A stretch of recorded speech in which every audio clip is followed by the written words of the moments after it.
औज़ुबिल्लाहि मिनश्शैतानिर्रजीम बिस्मिल्लाहिर्रहमानिर्रहीम हुवस्समीउल अलीम हुवल गफूरुर रहीम हुवत तव्वाबुर रहीम अल्लाहुम्मा सल्लि अला मुहम्मदिन व अला आलि मुहम्मदिन। दरबार इमामज़ादा अब्दुल्ला शाह लश्तर गाज़ी बाबा पाकिस्तान से अस्सलामु अलैकुम व रहमतुल्लाह व बरकात। शहद की मक्खी ख्वाह वो किसी भी किस्म की हो, अगर वो आपको काटे तो ये किस चीज़ की अलामत है? देखिए, याद रखिए, शहद की मक्खी वो है जिसका ज़िक्र अल्लाह पाक ने कुरान मजीद फ़ुरक़ान हमीद में फ़रमाया है।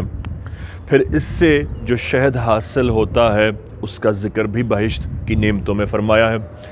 और फिर ये वो अल्लाह का बनाया हुआ एक इंसेक्ट है कि जो सरकार पर बेतहाशा दुरूद शरीफ पढ़ता है। बहुत सारे लोग इससे इत्तफ़ाक़ नहीं करेंगे कि लेकिन एक कसीर रिवायात में एक रिवायत भी मिलती है जिसमें सरकार अलैहिस्सलातु वस्सलाम का शहद की मक्खी से गुफ्तगू का ज़िक्र है, जिसमें सरकार पूछते हैं शहद की मक्खी से कि ये बताओ कि शहद में मिठास कहाँ से आती है, क्योंकि फूलों का रस तो फीका होता है।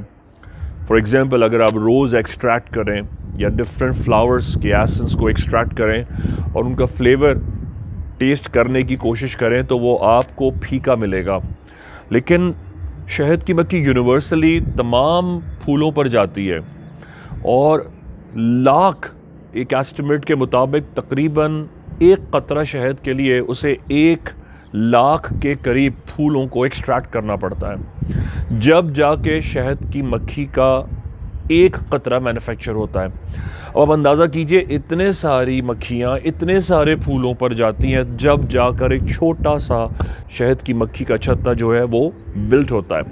फिर इसमें भी क्लासिफिकेशंस हैं, डिफरेंट तरह के शहद होते हैं, क्योंकि जिस तरह के वो दरख्त पर शहद लगाती हैं, जिस तरह के फूलों और पत्तों पर वो अपना शहद एक्सट्रैक्ट करने के लिए उनका रस हासिल करती हैं, शहद भी उसी तरह का होता है।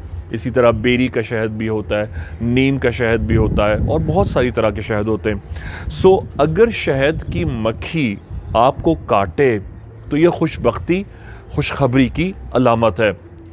शहद की मक्खी के डंक को निकाल तो फ़ौरन लेना चाहिए, क्योंकि अगर आप उसे जिस्म में छोड़ देंगे तो वो डेफिनेटली इन्फेक्शन करता है, और इन्फेक्शन कर देगा तो फिर अल्टीमेटली आपको कहीं बुखार ना हो जाए और फिर आपको फिर बुखार का तदारुक, एंटीडोट्स वगैरह लेने पड़े। तो एक काम तो फ़ौरन करना चाहिए कि जहाँ ये खुशबख्ती और खुशखबरी की अलामत है वहाँ इसका डंक फ़ौरन, जो इसका स्टिंग जिसे कहते हैं, उसे फ़ौरन एक्सट्रैक्ट कर लेना चाहिए। बहुत आसान तरीका है, जैतून के तेल को गर्म करें और मकाम पर जहाँ डंक लगाया हो वहाँ रखें और उसको प्रेस करके निकाल दें, आसानी से आ जाता है।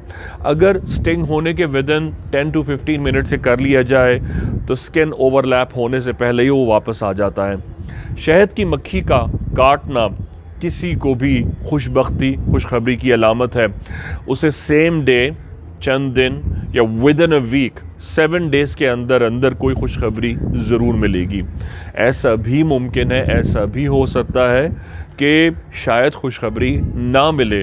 लेकिन अगर ऐसा हो तो उसका मतलब ये नहीं जानना चाहिए कि शहद की मक्खी का काटना खुशबख्ती की अलामत नहीं है। नहीं, उसकी अलामत समझा जाता है। हर एक के अमाल के हिसाब भी होते हैं, देने वाली ज़ात अल्लाह की है।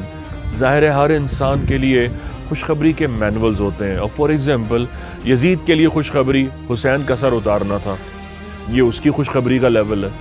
एक हुसैनी के लिए खुशखबरी हुसैन की ज़ियारत है। तो हर एक की खुशखबरी के लेवल्स डिफरेंट होते हैं। अल्लाह पाक हमें सोचने और समझने की तौफीक दे। बेहक़ गाज़ी इमाम ज़माना का ज़हूर फरमाए।